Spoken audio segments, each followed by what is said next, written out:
14 अगस्त 1947 को पाकिस्तान आजाद होता है। 1954 के अंदर पहला इलेक्शन होता है और 56 के अंदर पहला आइन बनता है। आइन बनने के ठीक 2 साल बाद मुल्क में मार्शल लॉ नाफज हो जाता है। जनरल अयूब खान आते हैं। 13 साल मुल्क के अंदर आमरीयत कायम रहती है। इन 13 सालों में 1962 का आइन बनता है जो कि टूट जाता है और 13 साल फाइनली फौजी हुकूमत के बाद जब 71 में इलेक्शन होता है, एक तरफ जुल्फकार अली भुट्टो, दूसरी तरफ शेख मुजीबुर रहमान, और शेख मुजीबुर रहमान के जीतने के बावजूद उसको हुकूमत नहीं सौंपी जाती तो मशरकी पाकिस्तान टूट जाता है। मशरकी पाकिस्तान टूट के बांग्लादेश बन जाता है। मगरबी पाकिस्तान सिर्फ पाकिस्तान रह जाता है। 1973 में पाकिस्तान का तीसरा आइन बनता है।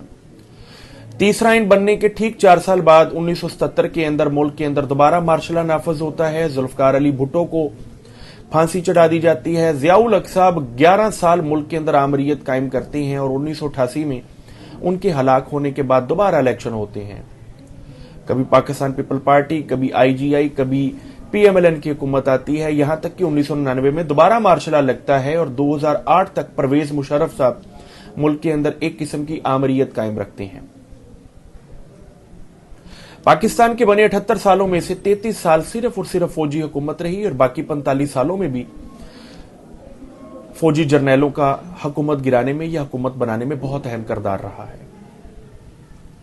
इस पूरे दौरानिये के अंदर जहां पर हमारी फौज की जिम्मेदारी थी मुल्क के दफा की, हमारी फौज की जिम्मेदारी थी कश्मीर को आजाद करवाने की, हमारी फौज की जिम्मेदारी थी फलस्तीन को आजाद करवाने की, वहां पर डीएचए बना, कैंट बना, अस्करी सीमेंट बना, अस्करी फाउंडेशन बनी, अस्करी बैंक्स बने, आर्मी वेलफेयर ट्रस्ट बने, फौजी फाउंडेशंस बनी, वहां पर बहुत कुछ बना।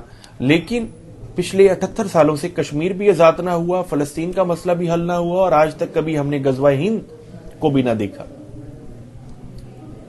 फौजी दफा के ऊपर इस कदर पैसा लगाने के बावजूद, JF-17 थंडर होने के बावजूद, गजनवी और गोरी मिसाइल होने के बावजूद पूरी दुनिया के अंदर हम जुल्म की कारस्तानियां देखते हैं। पूरी दुनिया को छोड़ें, अगर कश्मीर हमारी शहरग है तो कश्मीर के मसले को हम आज तक हल ना कर पाए। उसकी वजह सिर्फ यह है कि जहां पर फौजी जर्नैलों का काम मुल्क के दफा का था, उन्होंने आमरीयत कायम की, उन्होंने मुल्क के अंदर पॉलिटिकल अनस्टेबिलिटी वो लोग लाए और फाइनली उसका नतीजा ये निकला कि जहां पर नारे लगा करते थे पाक फौज जिंदाबाद, वहां पर लोग आज फौज के लिए वो इज्जत नहीं रखते जो कि किसी भी मुल्क की फौज की इज्जत दिलों में होनी चाहिए।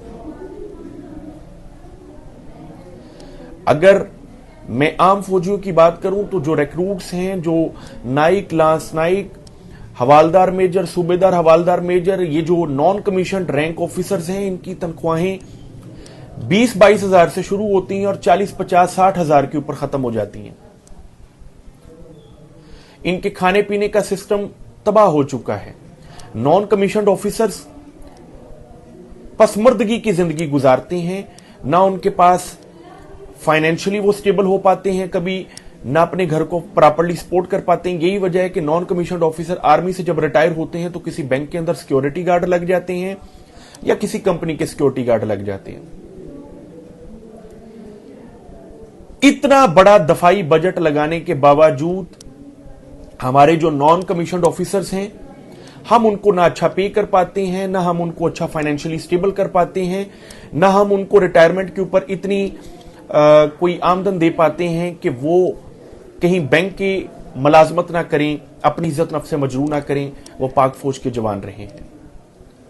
कमीशनड ऑफिसर्स की बात करूं तो कैप्टन, मेजर, कर्नल तक तो हालात इस कदर नासाजगार हैं कि इनकी तनख्वाहें कम, शशका ज्यादा और अंदर ही अंदर कहीं ना कहीं ये तड़पते रहते हैं कि अपने आप को फाइनेंशियली ये कहीं स्टेबल कर पाए।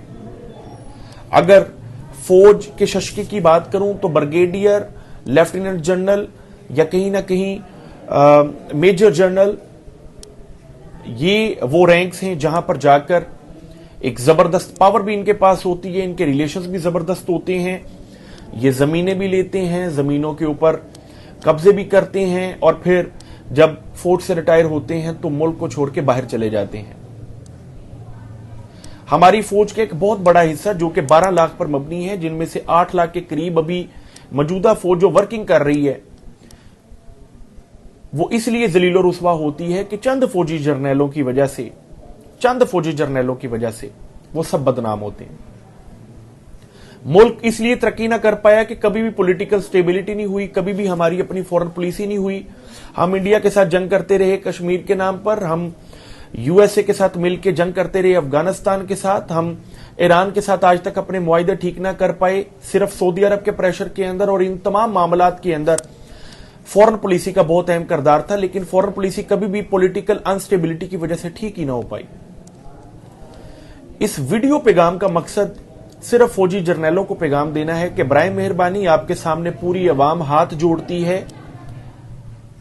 अगर आप पॉलिटिकल स्टेबिलिटी कायम कर देंगे, बल्कि आप पॉलिटिकल स्टेबिलिटी को छोड़ दें, आप पॉलिटिक्स को भूल जाएं, आप सिर्फ अपने दफा की जिम्मेदारियां संभालें। पॉलिटिकल लीडर्स खुद जानते हैं कि पॉलिटिकल स्टेबिलिटी कैसे आनी है। तो इंशाल्लाह पूरे मुल्क के अंदर ना सिर्फ रोजगार का मामला ठीक हो जाएगा, मुल्क पॉलिटिकली स्टेबल हो जाएगा, मुल्क के अंदर साइंस आएगी, टेक्नोलॉजी आएगी, तरक्की होगी, स्टेबिलिटी होगी, हमारी फॉरेन पॉलिसी, इंटीरियर पॉलिसी, सारी पॉलिसीज भी ठीक हो जाएंगी। आपको खुदा का वास्ता है, बराए मेहरबानी मुल्क की पॉलिटिकल स्टेबिलिटी का कुछ ख्याल कीजिए। 8 फरवरी 2025 आज दिन है, इलेक्शन को गुजरे पूरा 1 साल हो गया।